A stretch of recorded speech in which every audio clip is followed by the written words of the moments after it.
Good morning and welcome to Bloomberg Quint, India's first digital live streaming business news service. I'm Devina Khanna and you're watching Indian Open. Let's go straight to the headlines. Saudi Aramco says it might take weeks or months for it to return to full capacity after drone strikes hit at least half of its production. The rupee gained in its share of global forex trade, moving up 2 places, shows the triennial Bank of International Settlements survey. The RBI governor admits that 5% GDP growth number took everyone by surprise, says he is hopeful that the government will announce more measures to kickstart the growth, reports PTI. Boris Johnson says he is still optimistic about cracking a deal with the European Union despite the first day being wasted following protests outside the venue. All right, let's take a look at the trade setup then. Globally, markets were subdued. No major cues coming out across the board in terms of the equity market moves. A quick glance across US will tell you that you did have a day of subdued trade with almost 0.5% given up on the Dow Jones, NASDAQ and S&P 500 traded under as well. But remember, S&P 500 for itself is still trading around its record highs. 3,000 plus, closer to that, is something that you'll be watching out for the S&P 500. For Asia as a pocket, remember yesterday Japan was closed for trade. Today's session, no major cues coming out from there, so it's open with minor cuts of about 0.1%. Shanghai is down about closer to 3/4 and 1% lost for Hong Kong as an index, Hang Seng as an index. Taking a look at international cues and how we are set up for trade this morning. Obviously, major cues coming out from the US as well. You've got President Donald Trump saying that he's put the military on alert. United States military is locked and loaded depending on the verification, he says. The other part being after equity saw a slight bit of a dip in yesterday's session, much of the money flowed into safer haven assets like gold. The yen gained in yesterday's session as well. From Japan, US and Japan reach an initial agreement on tariffs. Donald Trump has also said that the US will be entering an executive agreement with Japan over digital trade. However, he was very muted and there was no mention with regards to whether or not he will end his threat on Japan on tariffs with regards to the auto imports. So that is one angle to it. The other part, obviously, is what happens with regards to our own trade and the cues that we get from domestic markets. Taking a look at what happened in trade in yesterday's session, the Nifty futures, for one, saw some fresh shots building up into the system. So the open interest actually went up by about 5%. The premium shrank in yesterday's trade as well to just about 13.7 odd points. This was in excess of 20 points just on Friday's trading session. Aside from that, a move above 11,085. Remember, this is now where technical analysts are, betting whether or not the rally could move up from here or no. So that depends on the level of 11,085 on the cash markets. If it manages to hold above that level, then there is more steam to this rally. It can go up further. Remember, last week itself was a very positive trading week. Broader market breadth continues to be positive. Yesterday's session also closed with 1:2 in favor of the advances, so that is extremely positive. There has been an outperformance and a clear outperformance by at least the mid-cap, the small-cap index, which again in yesterday's session, though ended the day on an extremely flat note, it outperformed the benchmark index by about more than 0.5%, and that's the trend over the last 1 week, so that's a positive move. And obviously, the bent of the market in yesterday's trade, and it looks like is more defensive in nature. Also on the back of what the rupee did in yesterday's trade, you had the pharma pocket, you had the IT space, and the FMCG basket as a whole that stood out in the session in yesterday's trade. Remember, you're going to get an announcement from the Fed, but now probability is shifting. Almost a 34% probability is being assigned to whether or not the Fed would actually stay put, but still a 25 basis point is what is anticipated. However, the commentary now with this new development of the drone strikes and the geopolitical issues is that it could be less dovish this time around. Coming to the open interest distribution and how we stacked up with regards to September 19. This is this week's open interest changes that we've been seeing. So the broader trend remains intact. Puts saw shedding in yesterday's session. However, you are still seeing maximum open interest at 11,000 and maximum call open interest at 11,100. So that range is still intact. On a monthly basis, your open interest is on the call side at maximum at about 11,200 and on the put side 10,800. So you've got a 400-point range from a monthly expiry point of view. Fund flow activity. Yesterday's session, you did see the FIIs continuing to sell. 751 odd crores was sold in the session. DIIs continue to buy, but they're still lagging what FIIs are selling, so they're not being able to match up in any meaningful way. Individual stocks, then a few of them that you need to watch out for in trade this morning. Starting off first with you've got Kaveri Seeds to watch out for. They're considering a proposal on September 24th. It's a buyback proposal that they're looking at. So we'll watch out for details. But ahead of that, the stock in yesterday's session was up about 2.5%. NBCC, they've signed a memorandum of understanding with Utkal University for a construction contract worth about 390 crores.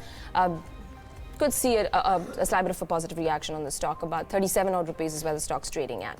CG Power. Now remember, this stock has been pretty active over the last few trading days. In fact, I think on a daily basis for the last 6 or 7 trading sessions, the stock's given you 5% each. And now KKR India has bought about 10% stake in CG Power. In yesterday's session, the stock was up about 5 odd %.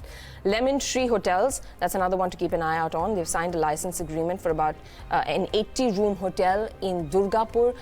This will be operational by January 2023. This again was also another stock which was up in yesterday's session.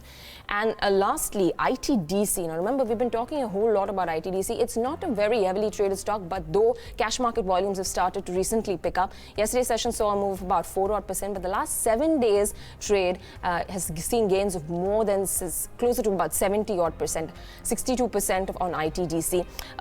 They've announced a dividend of about 21 odd % that amounts to about 18 odd crore rupees. This management announced in their AGM in yesterday's session. So watching out for all of these stocks as we step into trade this morning. But moving on. Today on First Word, Somit tells us how Airtel's managed to weather the Jio storm better than Vodafone Idea.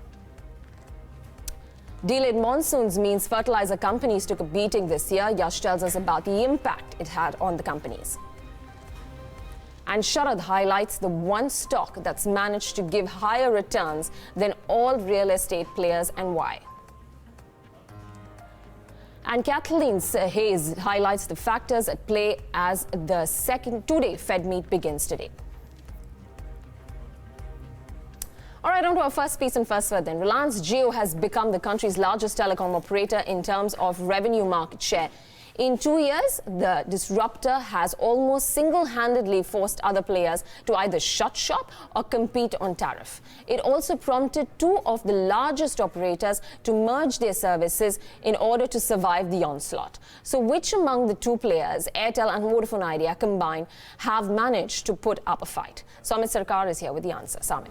So if you see, Reliance Jio's launch did impact the telecom sectors. Not only the number of private operators in the sector came down to 3 from 9, but also the total core sectoral revenues also came down by nearly 20%, more than 20% since the launch of Reliance Jio. Now, Jio did this first by offering free services and then cheaper plans to win subscribers. Now, this strategy helped the operator to help Reliance Jio to get over nearly 33 crore subscribers and to become India's largest telecom operator with a revenue market share of close to 31.7% as of the first quarter of financial year 2020. Now, this fast rise that Reliance Jio has seen in its revenue market share since the start, that is in the second quarter of financial year 2018 when it started charging its customer, and this fast rise that the Reliance Jio has seen in the telecom sector did hurt the 2 existing operators, that is Bharti Airtel and Vodafone Idea, but it hurt Vodafone Idea more. As you can see, Vodafone Idea's revenue market share has come down by more than 1300 basis points. That is from 41.6% before Reliance Jio started charging to around 28% as of first quarter of financial year 2020, while that of Bharti Airtel has dropped by only 400 basis points from close to 33.9% to now currently 30% that the company has as of June quarter ended. So it has dropped by only 400 basis points. On the customer base, if you see, Bharti Airtel's customer market share has increased to 7.5% from 24.8%, but this was mainly partly because of the Telenor acquisition, while that of Vodafone Idea has come down from 36.2% to 32.9%. Now, if you see Bharti Airtel's customer base, it has come down in the recent past, and that is because of the minimum recharge plans that the company had implemented to remove its lower subscriber users. Vodafone Idea also did the same thing, but still the fall in the customer base that Vodafone Idea has seen has been more aggressive and more rapid than what Bharti Airtel has witnessed since the launch of Reliance Jio. So what Airtel did right or what Vodafone Idea did wrong, because of which they had to see such a big impact compared to Bharti Airtel? Firstly, when Reliance Jio started its operations back in 2016, it came out with a 4G based network. Now at that point of time, other operators were still investing in 3G, but Bharti Airtel had an upper hand because they had already rolled out 3G completely in India and had 4G services in nearly 14 circles. So they had an upper hand when compared to other operators. Along with this, the company also had a healthier balance sheet, which made the company to invest more in 4G expansion, thereby increasing their upper hand and closing the network gap that they had with Reliance Jio. On the other hand, Vodafone Idea could not do this because of the merger distraction, firstly, which also led to delayed capital expenditure, because of which they could not expand their 4G network and they fell behind the 4G expansion mode that was going on since the launch of Reliance Jio. Now because of all this, what Airtel did, the broadband additions that Airtel has witnessed since the launch of Reliance Jio has been far more than what Vodafone Idea did. If you could go to that chart, you can clearly see when Jio started, Airtel had close to 4.4 crore broadband users and Vodafone Idea had nearly 6.7 crore broadband users. That is when Reliance Jio started. But because of the fast network expansion that Airtel was able to do, they outpaced Vodafone Idea, and currently they have nearly 11.9 crore mobile broadband users, while Vodafone Idea has only 11.1 crore mobile broadband users. However, now one more thing that didn't work out for Vodafone Idea was the change in management and the strategy, which was not there in Bharti Airtel. So Bharti Airtel did not have any change in management and strategy, and that's the reason they could do this expansion, and they were very much clear what they had to do and what they had to achieve, which was lacking in Vodafone Idea because of the merger. However, one thing that did work in favor of Vodafone Idea was that they were able to achieve merger synergies that they had planned. But because of the rapid fall in the subscriber base that Vodafone Idea has seen, indirectly all the benefits of this merger synergies has actually been wiped out. As you can see,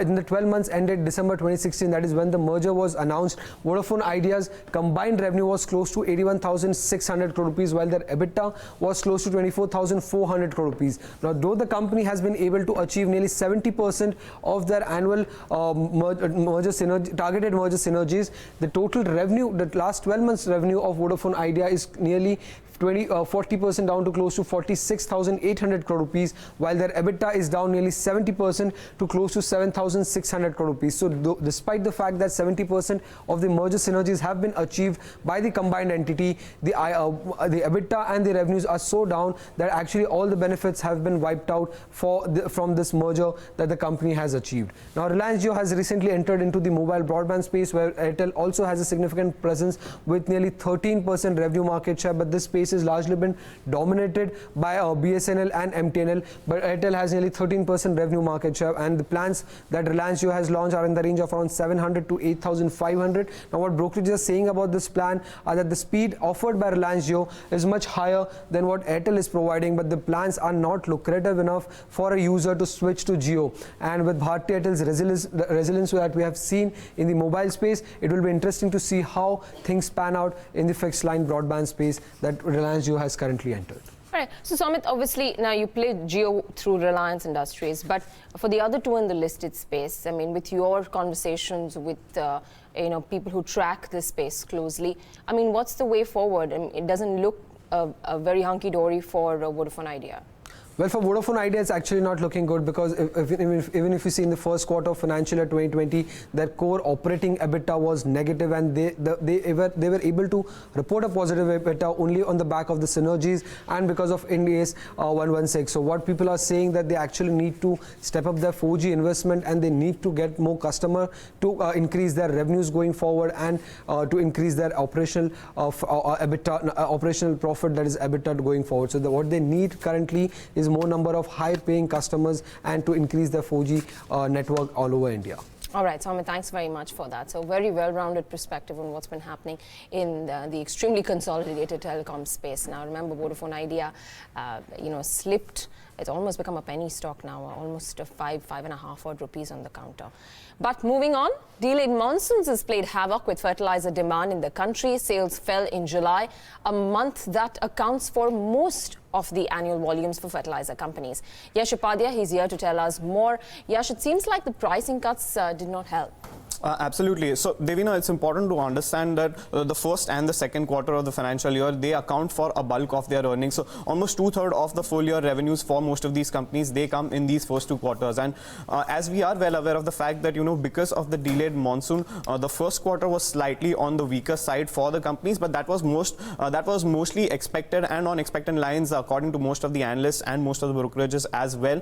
And that resulted into some of the purchases for most of these fertilizers being shifted from the first quarter to the second quarter.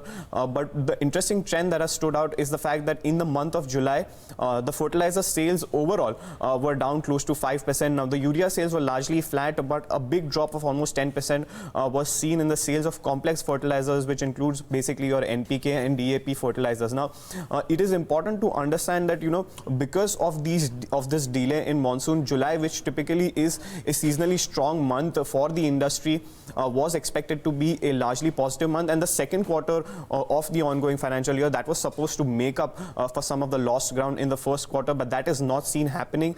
And this is despite of the fact that the raw material cost situation that has improved drastically. So if you take a look at the table of the raw material price situation for most of these companies, we've seen that across most of these input costs, they have gone down by almost 15 to 20% over their price in the previous month. So there has been a significant enough drop on over the previous year for most of these prices, and on the back of the weak sales and the raw material price situation also easing, most of these companies, they have taken a price hike in the month of July as well as August. So the fertilizer prices for most of the companies have gone down by almost 6 to 7% over their price in the same month previous year.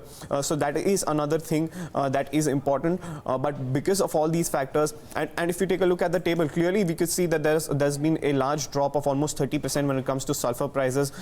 Your rock phosphate, your phosphoric acid prices, DAP prices, they are all down in high double digit as well, while there has been some increases as far as urea and the other likes are concerned. But overall the trend has been negative, and as a result of which we've seen most of these companies take price cuts in the range of 5 to 6% and going up another 1 or 2% in the month of August, at least as far as the data from the Ministry of Fertilizer and Chemical Industry is concerned.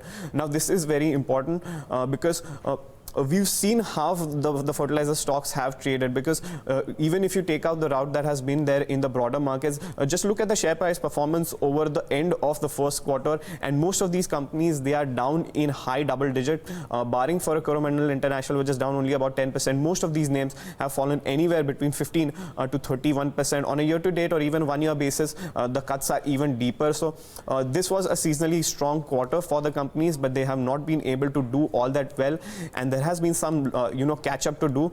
We caught up with the management of Chambal Fertilizer, which is a large player in the north region, basically based out of Punjab, Uttar Pradesh and Haryana, and they seem to believe that the months of August and September have seen a pickup in terms of fertilizer sales, and there has been an increased liquidation of inventory with the dealers. So that should help help the industry to some extent, but overall it would be a weak quarter, and that would impact their earnings as well, and the share prices, they have taken a big beating. All right, Yash, thanks very much for that. Though they've, in between, I think in the month of September, sporadically you've seen interest coming back into stocks like Deepak Fertilizers, where you've seen these stocks move up as well on an intermittent basis. But thanks a lot for that. Those are the key issues with regards to the fertilizer space and why quarter two could be under pressure. Focusing back to the real estate space, which grapples with demand, liquidity and regulatory hurdles, the only listed real estate investment trust in India is delivering stellar returns to its investors. Sharad Dubey is standing by with the possible reasons for this rally in Embassy REIT. Sharad. Yeah, Devina, I think the first thing we need to understand is REIT and equity both are different asset classes, first of all. And this was the first REIT which was listed in the March 29th. It listed with a premium gains of almost 2.7%, and it's treated as per unit. So it came at around 308 rupees per odd unit. Now, if we take the returns, if we see, from March 29 till date, it has risen almost 33%, outperforming its realty peers. Even the Nifty Realty Index, which saw a cut off almost 1.4%, while Brigade, Prestige, and Godrej Properties grew between 16 to 17%. As they go into affordable housing segment, also they are venturing in, and also these companies have exposure in the commercial properties. Apart from this, there was not so much movement in Phoenix Mills and Oberoi Realty, which rose around 2 to 8%. But deep cuts we saw for DLF and Indiabulls Real Estate, the stocks falling almost 20% to 30% from March 29 till date this year. Now if you focus, for the REIT space, now we see that the group has almost 2.4 million square foot of commercial assets, going into FY23. So when we also had a chat with management and they spoke about this, that this actually gives a good kind of a strong revenue visibility, which actually brings us to the marquee projects which we see, which will be completed by next year. So there are two projects, which I like to point out. The first one being the Embassy Oxygen Noida, which is having a 0.6 million square foot area of commercial space, which is expected to be completed by December this year. And also there is an important tenant, MetLife Insurance, which has taken almost 42% of the space already. Apart from this, we see Embassy Manyata in Bangalore, which is also having a 0.8 million square feet of commercial space and is expected to be completed by March next year. The REIT space is also, REIT is also having its hotel segment, and in which they expect almost 70% occupancy, going at its 4 seasons at Embassy One in Bengaluru by FY23. Apart from this, we see the dividend yield. Now, basically, an REIT gives out dividend as per SEBI's norms. It gives out almost once in 6 months, but the management spoke to us and they told that they're going to give a dividend almost each quarter. So the expected dividend yield for Embassy Office Parks REIT, for FY20 and 21 stands between 6.1 to 6.6%. But while for DLF, Prestige Estates, and Phoenix Mills, who have a considerable commercial exposure, for them the dividend yield ranges around 0.5 to 1.4%. Apart from this, now we see the estimates for the revenue as well as the EBITDA. So basically, when an REIT earns a revenue, it's through the lease rentals. And apart from this, if we see these lease rentals have escalation clauses, and each year they grow by almost 5 to 15% to between 3 to 5 years. And apart from this, there is a lease expiry as well, which actually aids, into increase in the mark to market, to renew their leases. Now we see the revenues. We see there is a 15% compounded growth, estimates for FY19 to 21, while for DLF it is negative, and for Prestige Estates, Phoenix Mills, Indiabulls Real Estate, the revenue compounded growth averages between 9 to 11%. In terms of EBITDA also, the Embassy Office Parks, REITs, stands at almost 19% of compounded growth for EBITDA, while for DLF, Prestige Estates, Phoenix Mills, it ranges between 9 to 14%, and Indiabulls Real Estate comes in at a very lowly 1% EBITDA compounded growth rate. So, Devina, these are the factors, moving in the REIT space. And it's a very new kind of instrument, so that is something which we will be watching out for. And a lot of business groups, even including K. Raheja Group and even Godrej Properties, are showing, like a kind of an enthusiasm to go into, this REIT space. And this is roughly around $10 billion space.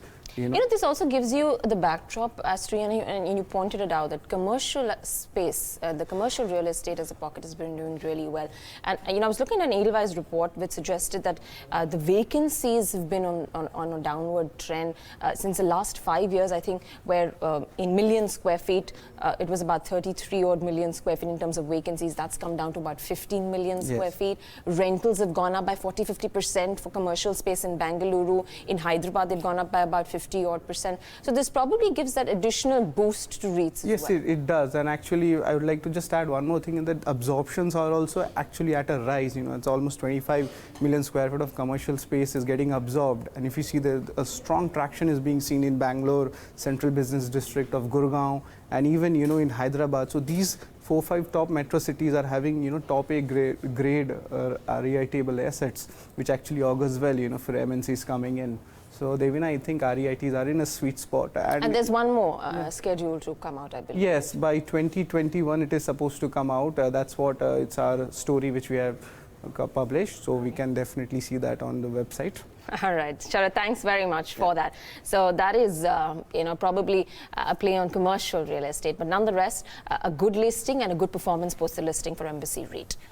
Going global then, the drone attack on Saudi Aramco's largest facility triggered the sharpest spike on record for oil prices, sparking memories of energy shocks that led to previous recessions. We might not be there yet, but this is another reason for the US Federal Reserve to cut rates this week. Bloomberg's Kathleen Hayes, she reports.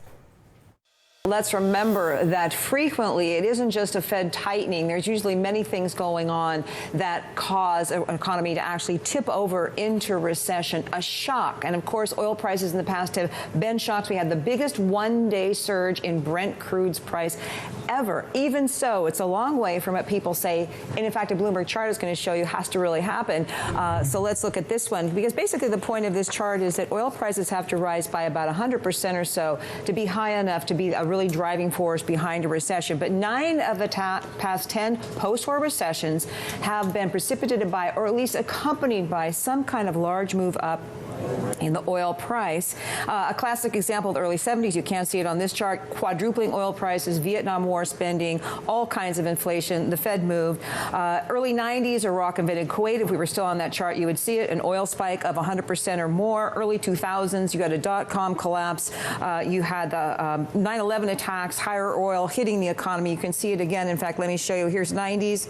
Here's that early 2000s. And even in the Great Recession, 2007, 2008, 2009, oil prices moved sharply higher. They hit an all-time high of $147 a barrel, July 2008. Now, we know it was much more about the housing market, which led to the structured mortgage derivatives meltdown that caused the Great Recession. Nevertheless, we saw it there as well. So a lot of people are saying there's reasons why, other reasons why we're not there yet.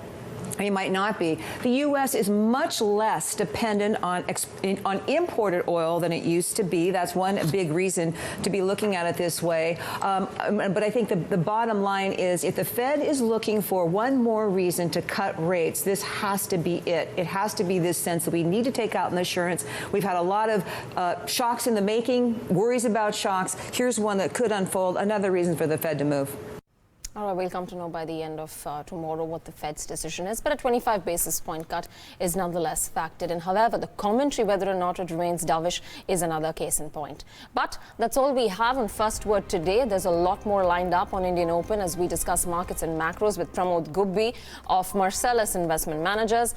Next, understand the economic slowdown is impacting the jobs market and the real estate sector with Hitesh Oberoi of InfoEdge. And then the impact of surging oil prices on Indian economy with Upasana Bharadwaj of Kotak Mahindra Bank. Also, talk about BEL's latest order win with Chairman M.V. Gautama. But after this break, a full tilt towards day's trade. Stay tuned.